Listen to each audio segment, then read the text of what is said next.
Across our nation today, we are wrestling with complex moral and political questions. 1400 বছরের ইতিহাসে প্রথমবারের মতো একজন নারীকে চার্চ অব ইংল্যান্ডের প্রধান হিসেবে নিয়োগ দেওয়া হয়েছে। 2026 সালের মার্চে আনুষ্ঠানিকভাবে দায়িত্ব গ্রহণ করবেন নতুন এই দায়িত্ব পাওয়া সারা মুলালি। কিন্তু শুক্রবার ক্যান্টারবারির আর্চবিশপ হিসেবে তার নিয়োগের ঘোষণার পরপরই সমালোচনায় মুখর হয়ে ওঠে আফ্রিকা ভিত্তিক রক্ষণশীল অ্যাংলিকান নেতারা। তারা নারী প্রধান ধর্মগুরু নিয়োগের বিরোধিতা করেছেন। বর্তমানে লন্ডনের ধর্মগুরু হিসেবে দায়িত্ব পালন করা মুলাল্লি হবেন চার্চ অব ইংল্যান্ডের 106তম আর্চবিশপ। একই সঙ্গে তিনি হবেন বিশ্বের প্রায় 8,50,00,000 অ্যাংলিকান খ্রিস্টানদের আনুষ্ঠানিক প্রধান। পূর্বসূরিদের মতো তাকেও রক্ষণশীল এবং পশ্চিমের তুলনামূলক উদার খ্রিস্টানদের মধ্যে বিদ্যমান বিভেদ দূর করার কঠিন চ্যালেঞ্জের মুখোমুখি হতে হবে।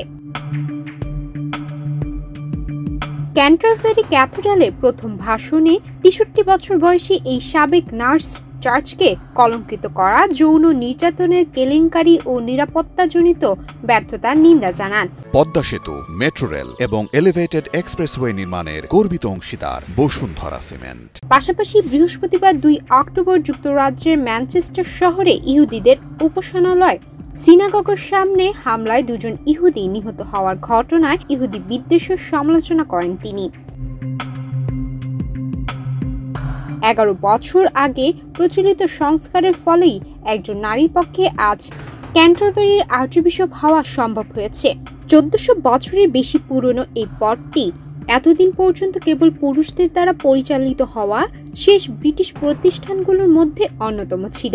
2018 সাল থেকে লন্ডনের বিশপ হিসেবে দায়িত্ব পালন করা মুলালি এর আগে চার্চের জন্য বেশ কয়েকটি উদারপন্থী কর্মকাণ্ডে সমর্থন করেছেন। এর মধ্যে রয়েছে সিভিল পার্টনারশিপ এবং বিবাহ বন্ধনে আবদ্ধ সমলিঙ্গের যুগলদের জন্য আশীর্বাদ অনুমোদনের বিষয়টি। এদিকে আন্তর্জাতিক রক্ষণশীল অ্যাংলিকান গোষ্ঠী গফকন তাৎক্ষণিকভাবে মুলালির নিয়োগের সমালোচনা করে বলেছেন, এটি প্রমাণ করে ইংল্যান্ডের চার্চ নেতৃত্ব দেওয়ার কর্তৃত্ব হারিয়েছে।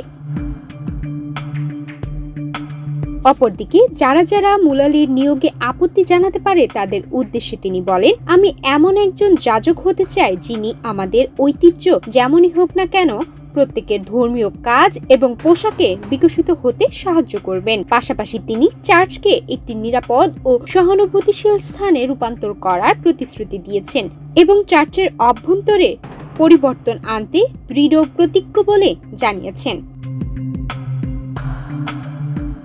সুমায়া মিতু, বাংলাদেশ প্রতিদিন।